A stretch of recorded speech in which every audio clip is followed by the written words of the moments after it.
Sangkala menjawab tanpa ragu-ragu. Keluarga Smith. Keluarga Smith adalah yang terkuat.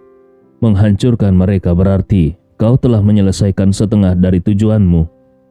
Selain itu, mereka adalah keluarga yang paling berperan di balik pengkhianatan terhadap ayahmu. Saat itu keluarga Smith lah yang mengumpulkan orang-orang untuk menusuk ayahmu dari belakang. Mereka bahkan membentuk aliansi anti Rewa dengan keluarga Smith sebagai pemimpinnya. Andi Rewa tersenyum dingin. Aliansi anti Rewa? Hanya dari nama itu saja, aku tidak akan membiarkan keluarga Smith lolos begitu saja. Sangkala melanjutkan, oh iya Puang, hari ini kakekmu mengumpulkan semua kerabat dekat keluarga untuk rapat, dan dalam pertemuan itu, dia juga menyebutkan tentangmu serta keluarga Smith. Andi Rewa mengernyit dan bertanya, oh ya? Apa yang dia katakan? Sangkala melirik Mary sejenak, lalu ragu-ragu sebelum berkata, aku akan terus terang saja. Sejak ahli Feng Shui tua itu memperbaiki makam leluhur keluarga Rewa, kakekmu selalu berharap keluarga Rewa akan bangkit kembali. Namun, setelah ahli itu pergi, harapan kakekmu untuk kebangkitan keluarga Rewa sekarang tertumpu padamu. Dia ingin kau kembali ke keluarga Rewa dan mengatur pernikahan dengan cucu keluarga Smith. Andi dan Mary sama-sama terkejut dan bertanya serempak, keluarga Smith? Sangkala menghela nafas. Iya benar, putri sulung keluarga Smith, yaitu Ziva Smith, sangat disayangi oleh keluarganya. Siapapun yang menikahinya pasti akan mendapatkan banyak sumber daya dari keluarga Smith. Itulah sebabnya kakekmu ingin agar kau menikah dengannya. Dia bahkan menyuruhku untuk membujukmu. Setelah mengatakan itu, Sangkala melirik Mary dengan canggung dan berkata, kakekmu juga mengatakan bahwa kalau keluarga Smith tidak berhasil, maka Nona Mary juga merupakan pilihan yang luar biasa. Wajah Mary langsung memerah karena malu. Namun, Andi berkata dengan dingin, saat ayahku dikhianati dan disudutkan, bukannya melindungi kami, dia justru mengusir kami. Sekarang dia ingin aku kembali untuk membantu kebangkitan keluarga Rewa? Itu benar-benar mimpi di siang bolong. Sangkala mengangguk. Puang, meskipun tindakan kakekmu memang keterlaluan, tetapi kau tidak perlu terlalu marah. Sebaliknya, ini adalah kesempatan bagus untuk bermain dengan kecerdikan. Kau bisa berpura-pura setuju, lalu menyelesaikan perjodohanmu dengan Nona Mary, dan menggunakan kesempatan ini untuk meminta lebih banyak sumber daya dari keluarga Rewa. Kalau kau berhasil menjadi kepala keluarga Rewa, maka peluangmu untuk menghancurkan keluarga Smith akan jauh lebih besar. Andi tersenyum dingin dan dengan sedikit meremehkan dia berkata, menjadi kepala keluarga Rewa? Aku tidak tertarik menjadi kepala keluarga Rewa. Sangkala dengan cepat berkata, Puang, jangan lupa, keluarga Rewa adalah keluarga besar peringkat kedua di seluruh Jakarta, bahkan di seluruh negeri. Kalau kau bisa mendapatkan keluarga Rewa, maka jarakmu dengan keluarga Smith akan sangat dekat. Andi melambaikan tangannya dan berkata, Sangkala, suatu hari nanti, aku akan mengalahkan keluarga Smith dan semua keluarga lain yang telah mengkhianati ayahku dengan tanganku sendiri. Aku akan menggunakan kekuatanku sendiri untuk membuat mereka berlutut di depan makam orang tuaku dan menyesal. Sangkala menghela nafas dan berkata, Puang, kalau kau bisa mendapatkan keluarga Rewa, maka hari itu akan datang lebih cepat. Andi berkata dengan dingin, aku tidak ingin kembali ke keluarga Rewa, karena ketika hari itu tiba, bahkan orang-orang keluarga Rewa juga harus berlutut. Sikap tegas dan aura dingin Andi membuat Sangkala terkejut. Pada saat ini, dia melihat bayangan Sandi, ayah Andi, di dalam dirinya. Pada saat yang sama, dia juga berhenti membujuk Andi untuk kembali ke keluarga Rewa dan memperebutkan posisi kepala keluarga. Dengan demikian, Sangkala segera menyatakan pendiriannya kepada Andi. Puang, mulai sekarang, aku akan sepenuhnya mengikuti perintahmu. Kalau kau membutuhkanku, aku siap meninggalkan keluarga Rewa kapan saja dan sepenuhnya melayanimu. Andi Rewa tersenyum tipis dan berkata, tidak perlu terburu-buru sekarang, tetapi di masa depan, mungkin aku benar-benar membutuhkanmu untuk keluar dari keluarga Rewa dan membantuku. Andi berencana untuk segera membawa Ryu Asahi ke Jepang sebelum tahun baru dan mengambil alih farmasi Asahi sepenuhnya, lalu membuat perusahaan tersebut bekerja keras untuk memproduksi puyer bioteh bagi dirinya. Setelah itu, dia berencana untuk mengembangkan obat pelindung hati yang baru dan dengan cepat merebut pasar global. Industri farmasi berhubungan langsung dengan kesehatan manusia dan selama memiliki teknologi inti, menghasilkan keuntungan tidak akan menjadi masalah. Sangat mudah untuk menjadikan perusahaan ini sebagai raksasa multinasional.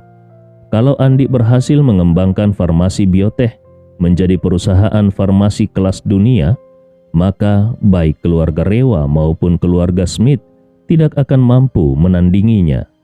Farmasi Asahi memiliki beberapa pabrik di Jepang dengan kapasitas produksi yang besar. Jadi tidak mungkin memindahkan semua produksi ke dalam negeri. Oleh karena itu, dia membutuhkan seseorang yang andal di Jepang untuk mengawasi dan menjabat sebagai ketua farmasi Asahi. Pada saat itu, farmasi Asahi harus berganti nama menjadi farmasi bioteh dan jelas Ryu Asahi tidak kompeten, tidak bisa menjadi ketua. Oleh karena itu, dalam pandangan Andi, Sangkala adalah orang yang paling cocok untuk posisi itu. Meskipun Sangkala tidak tahu apa yang sebenarnya diinginkan Andi, namun dia tanpa ragu-ragu berkata, "Aku siap kapan saja untuk mengikuti perintahmu." Andi mengangguk dan berkata, "Cukup sampai di sini untuk hari ini. Aku dan Mary akan pulang dulu. Besok aku harus kembali ke Makassar." Sangkala terkejut dan bertanya, "Puang, kau akan kembali secepat itu?" Andi Rewa menjawab, "Aku masih punya banyak hal yang harus dilakukan. Kalau aku tidak segera kembali, waktunya tidak akan cukup." Sangkala lalu berkata, "Biarkan aku mengantarmu dan Nona Mary keluar." Andi berkata, "Oh ya, teh yang kau buat cukup bagus. Tolong ambilkan sedikit untukku. Aku ingin memberikannya kepada ayah mertuaku. Dia membeli banyak teh palsu dari seorang penjual teh penipu di live tok-tok dan sangat mengaguminya." Sangkala segera berkata, "Kalau begitu, tolong tunggu sebentar. Aku akan segera mengatur seseorang untuk mengambilnya." Tak lama kemudian, seorang manajer kafe membawa beberapa kotak hadiah yang indah dan bergegas ke tempat itu. Sangkala berkata kepada Andi, "Puang, ini adalah teh kualitas terbaik yang sudah berusia bertahun-tahun. Silakan dibawa pulang untuk dicicipi oleh Tuan Ridwan. Kalau dia suka, aku bisa secara rutin mengirimkan beberapa bungkus untuknya." Andi menerima teh tersebut dan berterima kasih. "Sangkala, kau sangat perhatian. Terima kasih." Sangkala buru-buru membungkuk dan berkata, "Aku tidak berani menerima ucapan terima kasihmu." Setelah berpamitan dengan Sangkala, Andi dan Mary kembali ke villa keluarga Gunawan. Di perjalanan, Mary terus diam. Sepertinya ada sesuatu yang mengganggu pikirannya. Andi melihat alis Mary yang indah, selalu sedikit berkerut. Lalu dia tidak bisa menahan diri untuk bertanya, "Mary, apa yang sedang kau pikirkan?" Mary tersadar dan berkata, "Andi, apakah hubunganmu dengan Najwa benar-benar baik?" Andi terkejut dan bertanya, "Kenapa tiba-tiba menanyakan itu?" Mary menjawab, "Hanya penasaran dan juga sedikit khawatir." Andi bertanya, "Khawatir tentang apa?" Mary berkata, "Aku khawatir kalau hubungan kalian memang sangat baik, maka bagaimana denganku di masa depan?" Andi tersenyum tipis dan bertanya kepadanya, "Sebelum bertemu denganku, apakah kau pernah berpikir tentang masa depanmu?" Mary mengangguk. Iya, sebelum bertemu denganmu, aku sudah memutuskan bahwa aku harus menemukanmu. Kalau aku tidak bisa menemukanmu, maka aku akan tetap melajang seumur hidup. Bagaimanapun juga, aku tidak merasakan apa-apa terhadap pria lain. Andi bertanya, kalau kau benar-benar tidak bisa menemukanku, apakah kau akan tetap melajang hingga usia 30 atau 40 tahun? Mary dengan serius menjawab, bahkan kalaupun sampai usia 50 atau 60, apa salahnya? Hidupku sudah sangat memuaskan. Aku tidak akan memaksakan diri hanya karena merasa perlu seorang pria. Jadi lebih baik sendiri daripada bersama orang yang salah. Kalau aku tidak bisa menemukanmu, mungkin aku akan menghabiskan sebagian besar hidupku menjelajahi berbagai belahan dunia. Ketika sudah tua, aku akan menetap di suatu tempat yang aku suka, menanam bunga dan tanaman, memelihara hewan kecil, dan sebelum meninggal, aku akan mendonasikan semua hartaku. Hidup seperti itu juga tidak buruk. Andi yang awalnya ingin menasihatinya langsung menahan kata-katanya. Pada saat itu dia tiba-tiba menyadari bahwa dia telah meninggalkan jejak yang tidak terhapuskan dalam hidup Mary. Terlepas dari apakah di masa depan dia akan bersama dengan Mary atau tidak, jejak itu tidak akan pernah bisa dihapus. Itu adalah hutang yang dia miliki terhadap Mary dan juga tanggung jawab yang tidak bisa dia hindari. Namun untuk saat ini, dia masih tidak tahu bagaimana dia harus menyelesaikan perasaan yang telah terjalin selama lebih dari 20 tahun dengan gadis ini. Malam ini Maria sendiri yang memasak. Dia menyiapkan hidangan yang lezat dan nikmat. Saat Andi akan pergi, pasangan suami istri itu merasa sedikit enggan berpisah dengan Andi. Namun, mereka juga sangat menyadari bahwa Andi tidak hanya memiliki keluarga kecilnya sendiri di Makassar, tetapi juga memulai karirnya sendiri di sana. Andi hampir tidak pernah mengunjungi grup Rapocini yang diberikan oleh keluarga Rewa, dan dia juga tidak pernah mengambil sepeser pun dari perusahaan tersebut. Uang yang diberikan oleh keluarga Rewa juga hampir tidak dia gunakan. Uang yang dia habiskan kebanyakan berasal dari usaha yang dia hasilkan sendiri, atau dari keuntungan yang dia dapatkan dari farmasi bioteh. Sekarang, farmasi bioteh sudah menjadi terkenal di seluruh negeri. Puyer Bioteh, obat lambung yang diproduksi perusahaan, dalam waktu singkat telah menjadi terkenal di seluruh dunia karena khasiatnya yang luar biasa. Banyak orang asing yang telah mencoba obat lambung yang luar biasa ini, mulai membelinya dalam jumlah besar untuk dibawa pulang ke negara mereka dan dibagikan kepada keluarga mereka. Ini semakin menyebabkan Puyer Bioteh menjadi produk yang sangat diminati. Saat ini Puyer Bioteh berada dalam kondisi kekurangan pasokan di seluruh negeri. Para distributor di seluruh negeri datang dengan membawa banyak uang tunai, berharap bisa mendapatkan lebih banyak produk.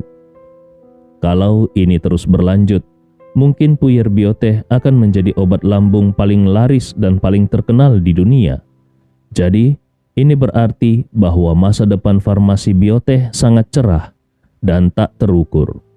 Pasangan Aldi dan Maria yakin bahwa kalau suatu hari nanti Andi berhasil memproduksi jamu regenerasi dalam jumlah besar, dia pasti akan menjadi orang terkaya di dunia dan tidak ada yang bisa menandinginya.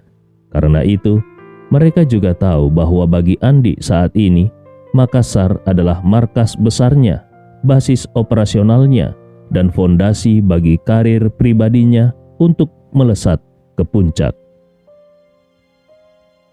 Keesokan paginya, Andi bersiap-siap untuk berpamitan dengan keluarga Mary dan berencana naik taksi ke bandara. Namun, Aldi bersikeras untuk mengantar Andi. Maria dan Mary juga ikut bersamanya. Sebenarnya, Andi tidak ingin merepotkan mereka, tapi karena mereka sangat bersikeras, dia pun akhirnya setuju. Di perjalanan, Aldi mengemudikan mobil Rolls-Royce miliknya. Maria duduk di kursi depan, sementara Andi dan Mary duduk di kursi belakang. Mary tampak murung.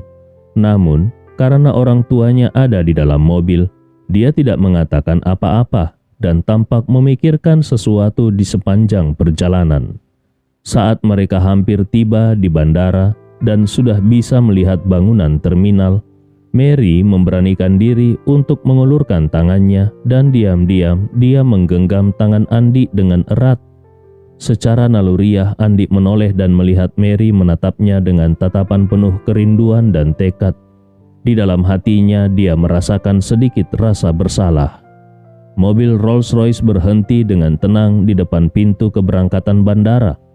Barulah Andi perlahan menarik tangannya dari genggaman Mary dan berkata kepada mereka bertiga, "Paman, Bibi, dan Mary, kalian tidak perlu turun. Di bandara ada banyak sekali orang. Kalau ada yang melihat, apalagi Mary yang seorang public figure, itu bisa sangat merepotkan." Mary cepat-cepat berkata, "Aku bisa memakai masker." Maria kemudian berkata, "Sudahlah Mary, meskipun pakai masker, lagi pula kau hanya bisa mengantar sampai di pintu pemeriksaan keamanan. Jaraknya tidak jauh, jadi tidak usah ambil risiko." Aldi juga mengangguk, "Iya, jangan buat masalah untuk Andi." Mary akhirnya mengangguk pelan. "Baiklah." Kemudian dia berkata kepada Andi, "Andi, ingatlah untuk memberitahuku saat kau akan take off dan juga ketika kau sudah mendarat." Andi tersenyum dan menjawab, "Baik, aku akan ingat, jangan khawatir." Setelah itu, Andi turun dari mobil. Dia mengambil tas kecil dari bagasi dan melambaikan tangan kepada keluarga Gunawan melalui jendela mobil sebelum berbalik masuk ke dalam bandara. Begitu dia masuk ke bandara, dia menerima telepon dari Elsa yang bertanya, "Andi, kau sudah sampai di bandara?" Andi menjawab, "Sudah, aku akan melewati pemeriksaan keamanan sekarang." Elsa segera berkata, "Kalau begitu masuk saja dulu. Aku sedikit terjebak macet di sini. Mungkin butuh sekitar 20 menit lagi. Tapi seharusnya masih sempat." Andi mengangguk dan berkata, "Oke, kita bertemu di ruang tunggu atau di gerbang keberangkatan. Kalau tidak sempat, kita bisa bertemu di pesawat." Elsa setuju. "Tidak masalah." Setelah menutup telepon, Andi melewati pemeriksaan keamanan dan menuju ke Terminal 3 bandara. Bandara di sini sangat besar dan di dalamnya terdapat banyak toko barang mewah. Hampir semua merek terkenal internasional memiliki gerai di sini.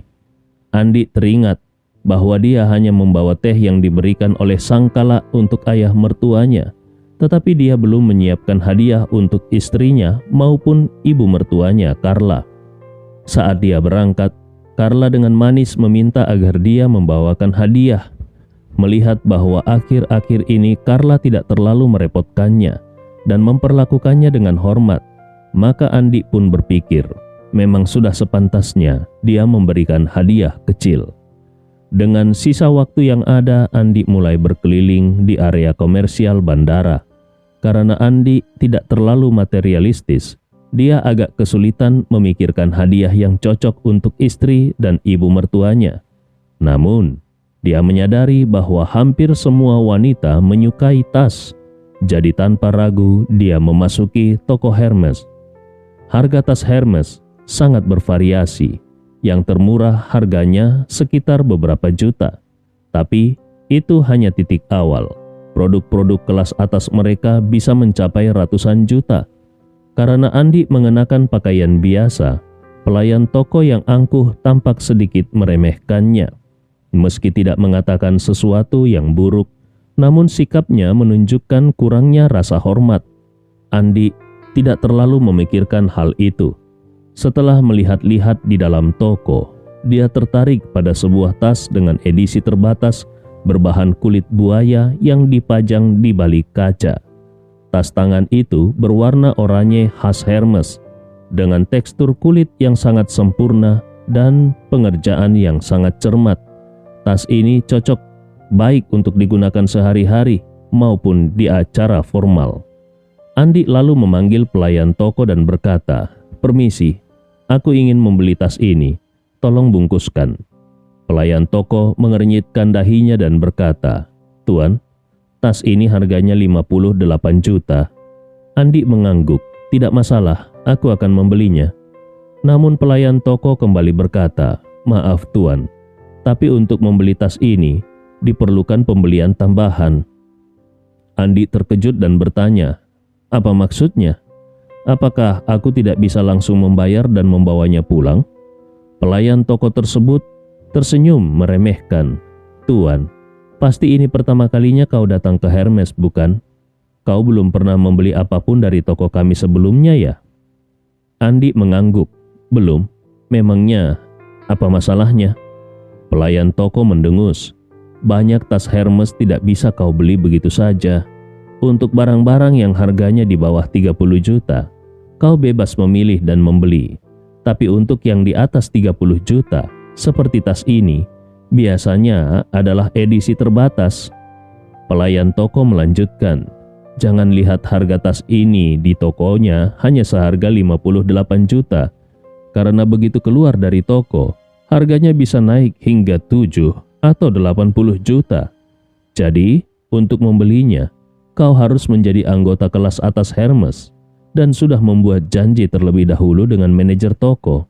Atau, kau harus membeli barang-barang lain yang nilainya setara dengan 5 sampai 6 juta terlebih dahulu. Andi mengerutkan keningnya. Maksudmu, aku harus lebih dulu membeli barang-barang lain senilai 5-6 juta untuk bisa membeli tas ini? Pelayan toko menjawab sambil tersenyum agak merendahkan. Betul sekali. Ini adalah aturan di semua toko Hermes di seluruh dunia. Kau pasti tidak tahu, bukan? Atau jangan-jangan kau sedang mencoba keberuntungan untuk mendapatkan tas ini dan menjualnya dengan harga lebih tinggi di luar. Tas tangan edisi terbatas ini memiliki nilai jual kembali yang sangat tinggi, bahkan lebih mahal di pasar barang bekas. Banyak orang rela membeli dengan harga yang lebih tinggi karena Hermes menjalankan strategi pemasaran langka. Tidak seperti merek lain yang bisa dibeli dengan uang tunai. Hermes tidak semudah itu. Karena harga di pasar jauh lebih tinggi daripada di toko, maka pembeli harus melakukan pembelian tambahan senilai puluhan juta untuk mendapatkan tas edisi terbatas. Hermes juga sangat cerdik. Barang-barang yang dibeli sebagai pembelian tambahan tidak boleh produk yang laris, melainkan produk yang tidak populer. Barang-barang yang tidak laris ini biasanya seperti cincin emas 18 karat yang sebenarnya hanya berharga 1 jutaan, tetapi dijual seharga 5 jutaan atau bahkan lebih. Cincin-cincin seperti itu hampir tidak mungkin dijual kembali dengan harga yang layak. Setelah memahami aturan Hermes, Andi tidak marah. Kalau itu memang aturan mereka, dia akan mengikutinya. Jadi, Andi pun berkata, kalau begitu, aku akan membeli barang-barang tambahan senilai 5 juta. Kalau begitu, aku bisa membeli tas ini juga, bukan? Mendengar kata-kata itu, pelayan toko langsung terkejut. Dia tidak menyangka kalau diam-diam ternyata Andi adalah pelanggan kaya. Andi bahkan tidak menawar soal pembelian produk tambahan senilai 5 jutaan. Sikap pelayan toko langsung berubah. Dengan sopan dan penuh hormat dia berkata, Tuan, aku akan menunjukkan kepadamu barang-barang yang bisa digunakan sebagai pembelian tambahan. Silakan lihat, apakah ada yang kau butuhkan? Andi mengangguk dan berkata, tadi aku melihat ada tas tangan biasa yang harganya sekitar 6 jutaan. Apakah itu bisa digunakan untuk pembelian tambahan? Pelayan toko menjawab tanpa ragu, tentu saja bisa. Di sini juga ada beberapa barang lainnya yang mungkin akan Tuan sukai. Andi hendak melihat barang-barang lain ketika tiba-tiba terdengar suara wanita dari pintu. Aku ingin melihat-lihat Hermes. Lalu terdengar suara pria yang berkata, tidak usah melihat-lihat, kita harus segera ke gerbang keberangkatan. Wanita itu dengan manja memohon, masih ada setengah jam lagi sebelum naik pesawat. Ayolah, temani aku berkeliling sebentar.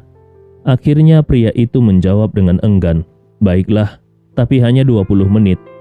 Wanita itu pun berseru gembira, kau memang baik sekali. Tidak lama kemudian, sepasang pria dan wanita muda berjalan masuk. Andi langsung mengenali pria itu. Bukankah dia adalah Tanaka yang selalu mendampingi Rika Akana? Bagaimana bisa dia ada di sini? Pada saat ini, perhatian Tanaka sepenuhnya tertuju pada wanita yang berpakaian modis dan agak mencolok di sampingnya. Oleh karena itu, dia tidak menyadari kehadiran Andi di toko tersebut. Setelah mereka masuk, wanita itu menarik Tanaka dan melihat-lihat sekeliling toko. Tak lama kemudian dia menunjuk tas tangan edisi terbatas Hermes yang sudah dilihat Andi dan ingin dibeli Andi untuk Najwa. Lalu berkata dengan manja, "Sayang, aku ingin tas itu." Tanaka berkata dengan canggung, "Sayang, kali ini kita datang ke sini untuk mencari dokter terkenal untuk Nona Rika, bukan untuk berbelanja. Selain itu, dokternya saja belum ditemukan. Aku bahkan tidak tahu bagaimana melapor saat kembali nanti. Kalau kau benar-benar ingin membeli sesuatu, kita bisa menunggu sampai kita kembali ke Jepang. Aku akan mengajakmu ke Tokyo untuk melihat-lihat." Wanita itu bersikeras dan berkata, "Aku tidak mau pergi ke Tokyo, aku mau yang ini." Membeli tas adalah soal nasib. Kalau sudah ketemu, harus segera dibeli. Kalau tidak, mungkin tidak akan bisa mendapatkannya lagi. Tanaka dengan tidak berdaya berkata, "Sebenarnya, aku sedang menjalankan misi penting. Seharusnya aku tidak membawamu bersamaku. Membawamu diam-diam saja sudah melanggar aturan. Kalau kau berbelanja dengan mencolok, aku akan kesulitan menjelaskan kepada ketua saat kembali nanti." Wanita itu mendengus. "Kalau ketua bertanya, kau bilang saja, 'Aku kebetulan pulang kampung untuk mengunjungi kerabat.' Mengenai belanja, kau bisa bilang kalau aku membeli barang-barang itu sendiri." Sambil berbicara, wanita itu memeluk lengan Tanaka dan memohon, "Sayang, aku benar-benar suka tas itu. Belikan untukku ya." Tanaka ragu sejenak, kemudian dengan tidak berdaya dia berkata, "Baiklah, baiklah. Tapi ingat, setelah kita kembali nanti, jangan pernah pamer kepada orang lain. Apalagi sampai mengatakan kalau tas ini dibeli di Jakarta. Mengerti?"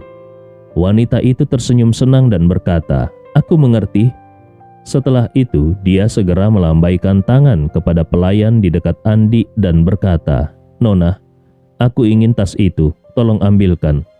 Pelayan itu meminta maaf dan berkata, "Maaf Nona, tas itu sudah dipesan oleh tuan ini. Dia sedang memilih barang-barang lainnya." Sambil berkata, pelayan itu dengan penuh hormat mengisyaratkan tangan ke arah Andi yang ada di sebelahnya. Andi bahkan tidak mau repot-repot menoleh ke arah mereka. Dia hanya melihat ke etalase di depannya dan berkata kepada pelayan itu, "Tolong ambilkan 2 syal serta ikat pinggang pria itu." Pelayan itu mengangguk dengan hormat dan segera mengambil barang-barang itu. Wanita itu merasa kesal dan berkata, "Hei, dia kan belum selesai memilih barang-barangnya. Kalau belum selesai artinya dia belum membayar, bukan? Kami bisa langsung membayar sekarang." Lalu dia buru-buru berkata kepada Tanaka, "Tanaka, cepat keluarkan kartumu."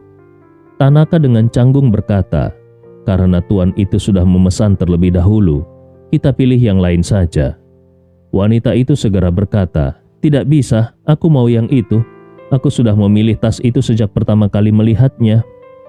Setelah itu dia menunjuk ke arah Andi dan berkata kepada Tanaka, "Tanaka, beri saja dia beberapa ratus ribu sebagai uang kompensasi, agar dia menyerahkan tas itu kepadaku. Bagaimana?" Tanaka tidak bisa menolak rengekan dan rayuan wanita itu, jadi dia berkata kepada Andi, "Tuan, pacarku menyukai tas itu. Kalau kau bersedia memberikannya kepada kami, aku akan memberimu uang kompensasi sebesar 800 ribu. Apakah kau bersedia?"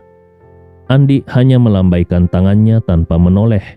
Wanita itu dengan marah berkata, "Hei, kau tidak melakukan apa-apa dan bisa langsung mendapatkan 800 ribu. Di mana lagi ada kesempatan sebaik ini? Kau memang tidak mau menerimanya, atau kau sedang menunggu supaya kami menawarkan lebih banyak lagi?" Andi malas menanggapinya dan melanjutkan berbicara kepada pelayan itu, "Ambilkan juga dompet wanita untukku." Wanita itu tidak menyangka kalau Andi benar-benar mengabaikannya. Jadi dengan marah dia berkata, "Pacarku adalah asisten senior keluarga Akana di Jepang. Dia adalah orang kepercayaan ketua Ugaki Akana. Kalau kau menyinggung perasaannya, masa depanmu akan hancur." Ketika Andi mendengar hal itu, dia tertawa dingin. Hanya keluarga asing saja berani-beraninya menyombongkan diri di negara orang. Apakah kau tahu bahwa kalau saat ini Ugaki Akana berdiri di depanku, selama dia berani bersikap sombong, aku akan membuatnya berlutut dan memanggilku bos? Awalnya Tanaka merasa sedikit bersalah karena ketidaksopanan pacarnya kepada Andi. Tetapi tiba-tiba dia meledak marah dan berteriak dengan keras, "Kurang ajar! Berani-beraninya kau tidak menghormati Tuan Ugaki Akana. Apa kau sudah bosan hidup?" Andi tersenyum, lalu dia berbalik dan menatap Tanaka. Dengan suara dingin dia berkata, "Kau Tanaka bukan? Lama tak jumpa." Saat melihat Andi, Tanaka merasa seolah melihat hantu. Dia masih ingat dengan jelas bagaimana Andi dengan satu gerakan menghancurkan Tuan Yamamoto. Tidak diragukan lagi, Andi adalah orang terkuat yang pernah ditemui dalam hidupnya. Dia tidak menyangka akan bertemu dengan orang berbahaya ini di toko Hermes di bandara. Kedua kakinya menjadi lemas dan dengan suara gedebuk, dia langsung berlutut di lantai. Lalu merangkak beberapa langkah ke arah Andi. Dengan hormat dan ketakutan dia berkata, "Tuan Andi, maafkan aku. Aku tidak menyangka kalau itu adalah kau. Aku sangat menyesal." Tanaka jelas sangat takut pada Andi. Dulu, ahli bela diri tingkat nasional Jepang yaitu Yamamoto hanya bersikap sombong di depan Andi, tetapi langsung dihancurkan menjadi orang cacat. Bagaimana mungkin dia berani melawan Andi? Kalau sampai Andi merasa tidak senang dan menghancurkannya, dia hanya bisa pulang ke Jepang dengan berbaring. Pacar Tanaka yang melihat Tanaka tiba-tiba berlutut dan meminta maaf kepada pria itu juga terkejut dan dengan cepat mencoba menarik Tanaka agar berdiri. Dia berkata dengan nada marah, "Tanaka, apa kau sudah gila? Kau adalah generasi muda paling menjanjikan di mata ketua Ugaki Akana. Masa depanmu tidak terbatas. Bagaimana bisa kau berlutut di depan orang asing begitu saja?" Tanaka dengan marah meraih wanita itu dan menjatuhkannya ke lantai. Lalu dengan suara keras dia memarahi, "Beraninya kau bersikap tidak sopan di depan Tuan Andi. Segera berlutut dan minta maaf pada Tuan Andi." Wanita itu jatuh ke lantai dan berteriak kesakitan. Lututnya terasa sangat sakit. Dengan perasaan tersinggung dia berkata, "Tanaka, apa maksudmu?" Tanaka langsung menamparnya dan memarahinya. "Diam! Segera minta maaf sekarang juga." Teman-teman, terima kasih sudah mendengarkan kisah Andi Rewa bersama Bang Nobar di channel Bang Nobot hari ini. Jangan lupa follow akun Instagram Bang Nobar dengan nama Wan Nobar berikut ini. Oke, sampai jumpa. Salam sehat selalu. Salam Cotokon Ropalubasa.